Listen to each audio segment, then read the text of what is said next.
사람마다 자신이 자라온 환경이나 정서, 그리고 배운 지식에 따라 역사관을 가지게 됩니다. 그리고 이러한 역사관은 어떤 사실에 대한 사상적 배경에서 해석을 또 만들어갑니다.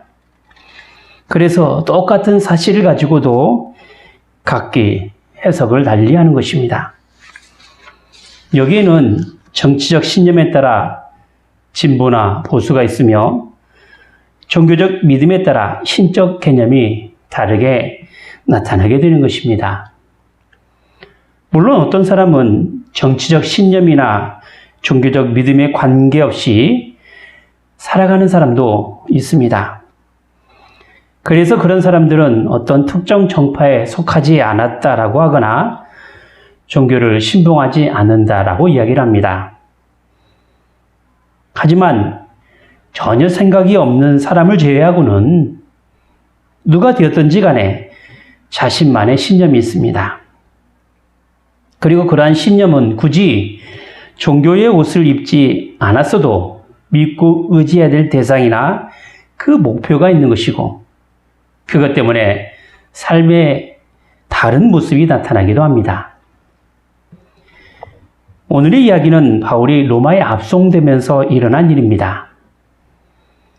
정확하게 말하자면 배를 타고 가면서 겪는 어려움입니다.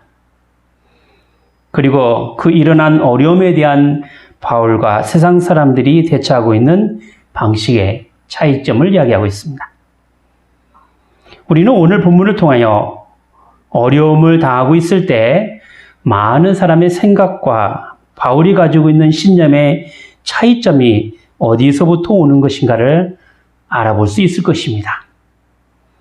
그리고 이러한 생각의 차이가 얼마나 많은 사람이 희생당하게 될 것을 담보하고 있느냐 하는 것이겠지요. 그런 점에서 볼 때 우리는 상당히 많은 부분에서 눈에 보이는 현상이나 지금 일어나는 일로 고집하는 것 때문에 여러 사람을 어렵게 하고 힘들게 하는 경우를 보게 됩니다. 그래서 우리는 우리가 경험하고 배우는 것보다 대단하고 또 풍성한 것들이 훨씬 많다는 것에 대하여 잠시 잊어버리는 경우가 있다는 것입니다. 오늘 말씀을 통하여 생각해보는 시간을 가졌으면 합니다. 자, 바울은 예루살렘에 도착하고 성전에서 잡혀 이미 4차례나 재판을 받았습니다. 그리고 왕으로부터 자신이 당한 일을 다시 변론해야 했던 바울은 자신을 고소한 유대인과 또 종교 지도자들이 있었지만 고소에 해당되는 어떤 죄도 발견할 수가 없었습니다. 하지만 바울이 가이사랴에 있는 동안에는 여전히 생명의 위협이 있을 수밖에 없었습니다. 왜냐하면 유대인들의 고소는 단순히 죄를 밝힘이 있는 것이 아니라 바울을 죽이려는 데 그 목적이 있기 때문입니다. 그래서 바울은 자신이 받는 재판에 대한 그 공정성과 제대로 된 재판의 절차를 받고자 재판의 최종 결정이 되는 가이사 앞에 갈 것을 요청하게 된 것입니다. 그래서 바울은 여전히 해결되지 않는 죄인의 신분으로 가이사랴에서 떠나 로마로 압송하게 된 것입니다. 바울이 로마로 압송하는 과정은 평탄하지 않았습니다. 가이사랴에서 로마까지의 거리는 상당히 먼 거리였고 주로 사용되는 이동수단이 배였기 때문에 로마에 갈 수 있도록 도와줘야 할 바람이 필요했고, 더구나 도중에 풍랑이 만나게 되면 영락없이 죽을 수도 있는 상황이었습니다.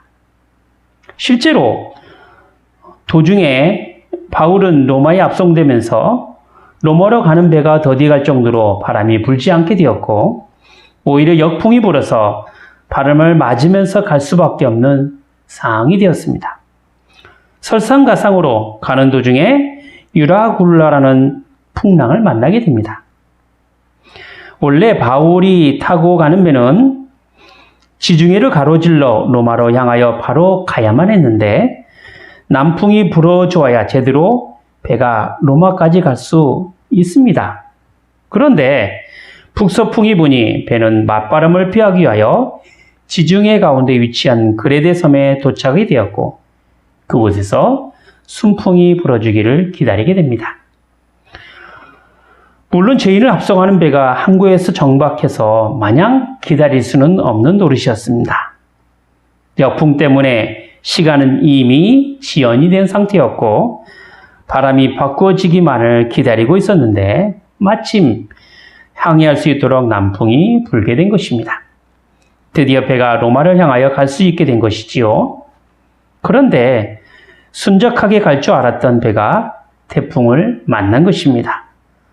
어려움을 당한 상황에서 배를 타고 있었던 사람들은 모두 죽는 줄로만 알았고 여타 구원의 소망이 없는 가운데서 구살생으로 배에 있었던 사람들이 다시 살아나게 된 것입니다.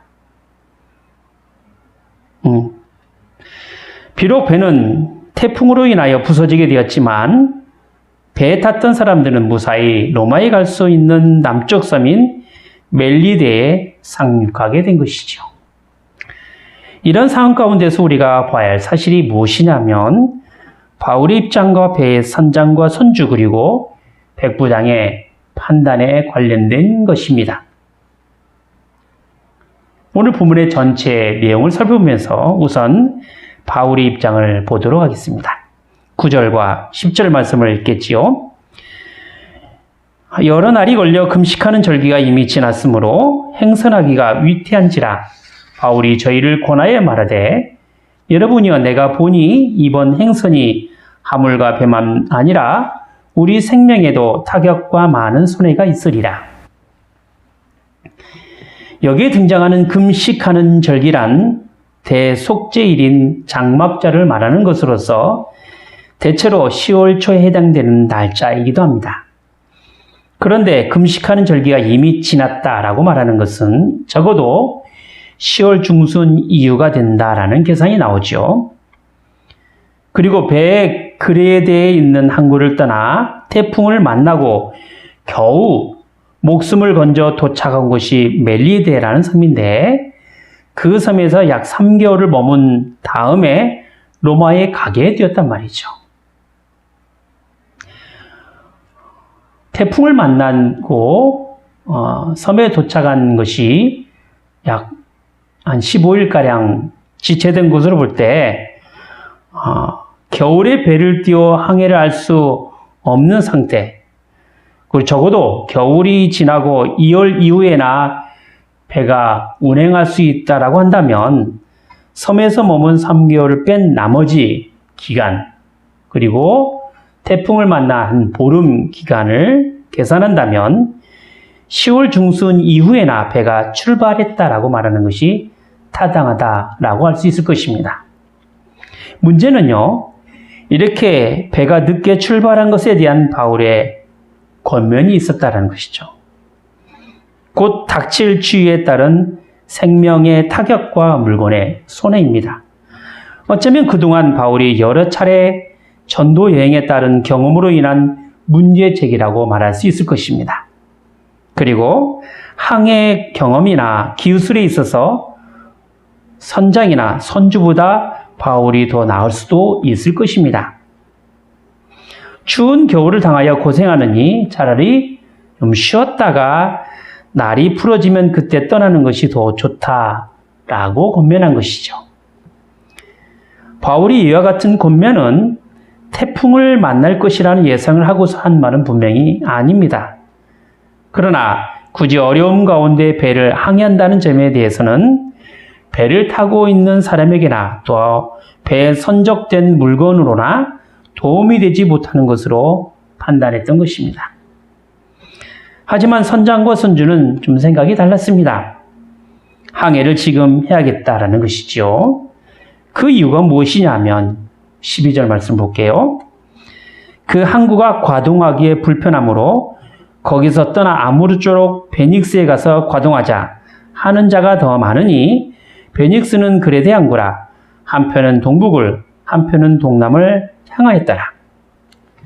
자, 배가 지금 정박해 있는 장소는요, 미항이라는 곳인데, 그레데셈의 동남에 좀 위치한 항구입니다. 그런데 그 항구는 여러 연안에 있는 섬이 가로막혀 겨울을 나기 좀 어려운 점이 있었어요.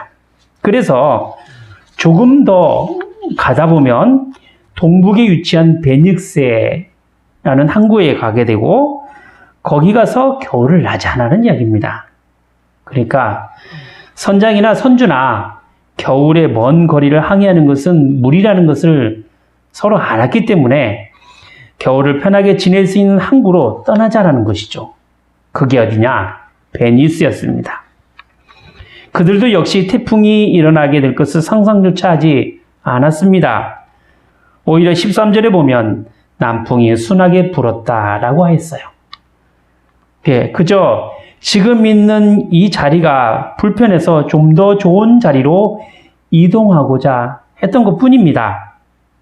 그런데 잠깐 편한 자리로 이동하고자 했던 배가 그만 태풍을 만나게 된 것이죠. 앞의 일을 알지 못하는 상황에서 결정된 일의 결과는 책임을 져야만 하는 상황이 꼭 뒤따르게 됩니다. 그것이 설령 올바른 판단이라 할지도 말입니다.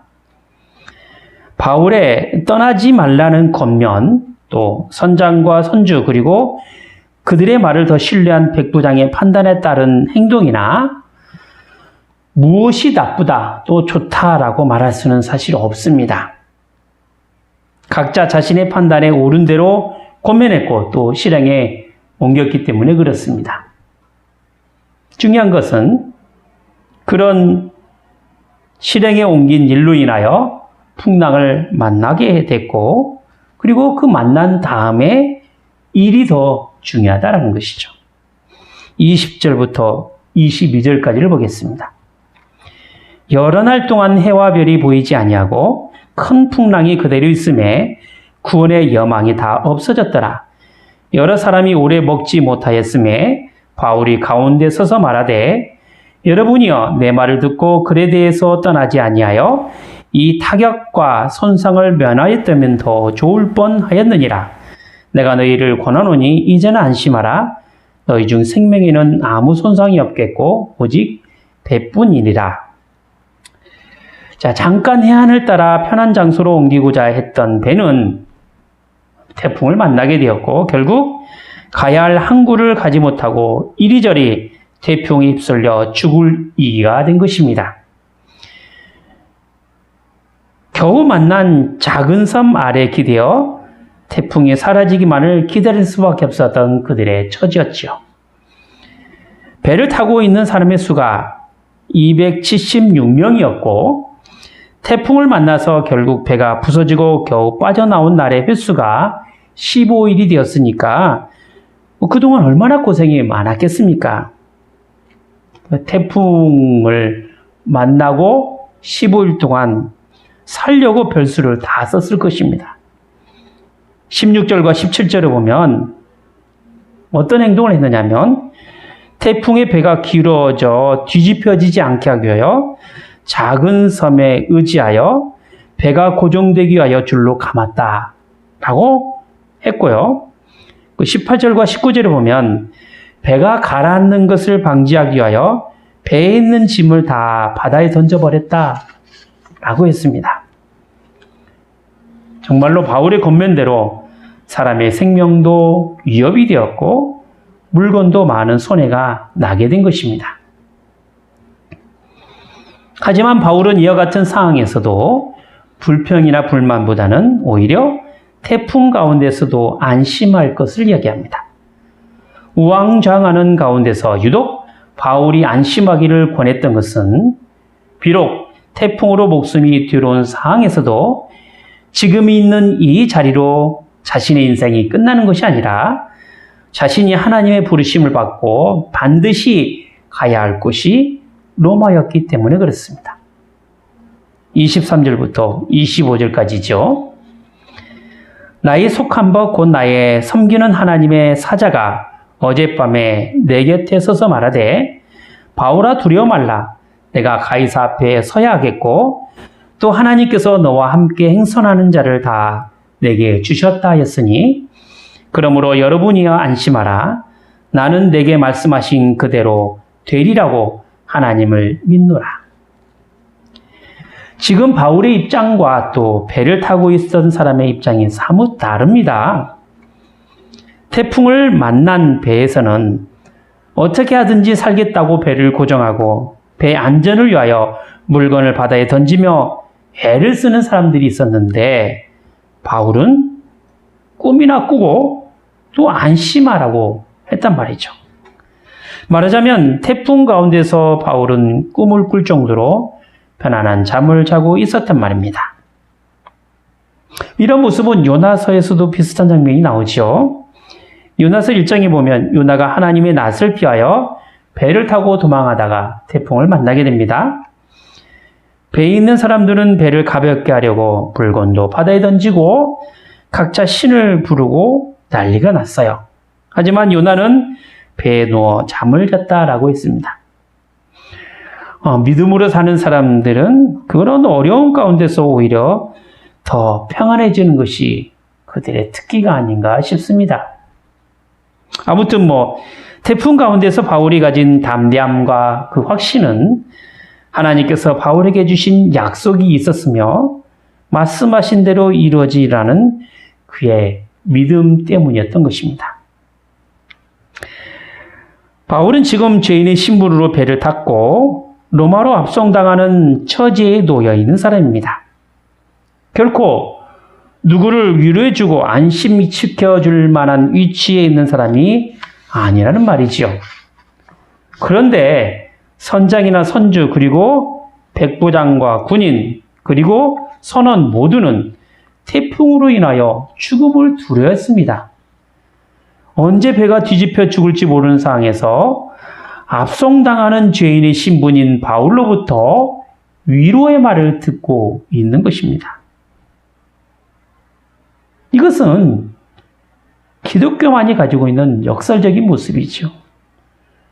그래서 기독교는 신분을 초월하고 시대를 초월하고 상황을 초월하게 되는 것입니다. 무엇이 이것을 가능하게 만들었습니까? 그것은 바로 우리를 죽음 가운데서 구원하시려고 당신의 몸을 아끼지 아니하시고 오히려 십자가의 죽음으로 우리를 살리신 예수 그리스도의 은혜 때문이시오. 그리고 우리에게 어떤 대가를 요구하지 아니하시고 그저 베풀어 주신 놀라운 하나님의 사랑 때문입니다. 그뿐 아니라 언제나 우리 안에 계셔서 지금도 교제와 가운데서 교통하시는 성령님의 역사가 우리를 하나님의 사람으로 자꾸 만들어가기 때문에 그렇습니다. 죽음을 이기는 권세 앞에서는 결코 사망이 왕노릇할 수가 없습니다. 바울이 가진 구원은 오직 예수 그리스도로 말미암아 나온 것이기 때문에 그리스도를 증거하고 그리스도를 나타내려 하는 일에 있어서는 그 어떤 것도 막을 수 없었고 헤쳐나가지 못할 만한 일도 없었습니다. 그가 목숨을 걸면서 지키고자 했던 것은 복음이었고 그 복음 때문에 옥에 갇히고 죄인의 신분이 된 것입니다. 그런데 그렇게 자신을 철저히 낮추고 고생시키고 힘들게 하고 죽을 위기에 놓이도록 한 그 복음의 삶이 오히려 위기에서 구원하는 놀라운 능력이 되었고 절망에서 희망으로 낙심에서 위로가 되며 죽음에서 생명으로 옮겨지는 큰 역사가 나타나게 된 것입니다. 그래서 로마로 가는 일 때문에 바울은 죽음을 두려워하지 않았던 것입니다. 바울은 이러한 복음이 자신에게 가장 고귀하고 소중하였기에 이전의 모든 것은 그리스도를 위하여 배설물로 여길 수 있었던 것입니다. 우리는 세상에 살아가면서 소중한 지식과 경험을 쌓고 살아가야 합니다. 그래야만 세상에서 살아가는 여러 가지 삶의 도리를 알아갈 수가 있고 더불어 살아가는 삶이 될 수가 있는 것입니다. 언제나 첫술에 배부를 수는 없지요. 갑자기 현명하고 훌륭한 사람이 되는 것은 결코 아닙니다. 그러한 삶의 경험들이 하나씩 쌓여 만들어지는 것입니다. 복음이 우리에게 가장 고상하고 소중한 내용이 되고 그러한 감동과 열정으로 나타나기 위해서는 어느 날 갑자기 하나님의 계시가 확 하고 나타나서 자, 이제는 그리스도를 위하여 배설물로 여겼다라고 하는 그 바울의 고백으로 나타나는 것이 아니란 말이죠. 뭔가 내 안에 들어와 있던 이전의 지식과 그 경험이 있는 다음에야 그리스도를 아는 지식이 가장 고상하다라고 고백할 수 있는 것입니다. 그런 점에서 믿는다는 것에는 항상 이전에 자신에게 있었던 것을 부인하는 삶의 모습이 있어야 합니다. 그리고 난 다음에야 비로소 자신에게 주어진 십자가를 짊어질 수가 있는 것이고 주님을 따라가는 삶의 모습이 나타나는 것입니다. 예수님께서 이렇게 말씀하셨지요. 아무든지 나를 따라오려거든 자기를 부인하고 자기 십자가를 지고 나를 쫓을 것이니라. 세상은 자신에게 있는 가장 좋은 것으로 자기를 자랑하라고 이야기합니다. 그래서 자신에게 이력이 될 만한 좋은 조건을 만들어갑니다. 말하자면 스펙 쌓기지요. 물론 이것이 나쁜 것이다 라고 말하는 것이 아닙니다. 그리고 이런 것을 거부하라는 이야기도 결코 아닙니다. 될 수 있다면, 더 할 수 있다면 좋은 경험과 학식을 쌓아가는 거 참 필요합니다. 경쟁사회에서 살아남기 위하여 우리에게 필요한 지식과 경험은 반드시 있어야 합니다. 왜냐하면 아무것도 모르면서 이 세상을 살아갈 수는 없기 때문에 그렇습니다. 하지만 이것이 우리를 영원한 생명으로 인도하지는 않습니다. 죽을 수밖에 없는 우리를 생명으로 가게 하는 유일한 위로가 되지는 않는단 말이지요. 바울이 말한 가장 고상함이란 무슨 철학적 사고 방식이나 논리가 아니에요. 또 세상 앞에 자랑 삼아 내놓을 만한 이야기도 아닙니다.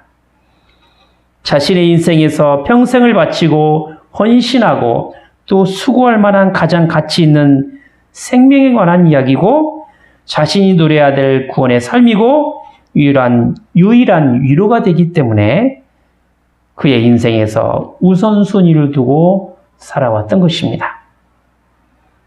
우리의 유일한 위로가 무엇입니까? 그것은 바로 우리의 몸과 영혼이 주 예수 그리스도의 것이요 그가 우리의 모든 죄값을 다 치르시고 마귀의 권세에서 해방하였으며 하나님의 뜻에 따라 보호하시고 우리의 구원을 이뤄가시는 것 아니겠습니까? 이것이 하나님께서 이뤄가실 거룩한 나라의 모습이요 그 나라의 역사가 되는 것입니다. 우리는 이러한 하나님 나라의 역사 가운데서 주님의 구원하심을 믿음으로 바라보며 살아가게 되는 것입니다. 기도하겠습니다. 거룩하신 하나님 아버지, 저희를 죄에서 구원하시고 하나님 나라의 거룩한 백성이요 그의 자녀로서의 삶을 살아갈 수 있도록 은혜를 베풀어 주심을 감사드리옵나이다. 주님의 죽으심은 저희를 살리신 그 하나님의 은혜가 되었사옵고 거저 주신 하나님의 사랑은 용서받을 수 없는 죄인을 향한 사랑이셨습니다. 이 놀라운 복음은 세상에서 미련한 것을 통하여 구원에 이르도록 하셨으며 세상의 약한 것과 부족한 것과 멸시받는 것과 없는 것들을 택하셔서 있는 것들과 강한 것들과 육체에 따른 것들을 부끄럽게 하시고 패하게 하셨사옵나이다. 이렇게 하나님께서는 저희의 연약함과 부족함과 그 비참함 가운데서 복음의 밝은 빛을 비춰주셔서 세상이 그 어떤 것으로도 하나님의 구원을 대신할 수 없게 하셨으며 저희에게 가장 고상한 진리의 말씀이 되었사옵나이다. 구원의 기쁨과 영생을 누릴 수 있음에 늘 감사하는 저희가 되게 하여 주시옵소서. 생명의 말씀에 먼저 반응하게 하시고 저희의 인생의 늘 우선순위가 되어서 하나님의 말씀으로 저희를 분하게 하시고 주어진 십자가를 지게 하시며 주님을 따를 수 있는 하나님의 사람들이 되게 하여 주시옵소서. 주 예수 그리스도의 이름으로 기도하옵나이다. 아멘.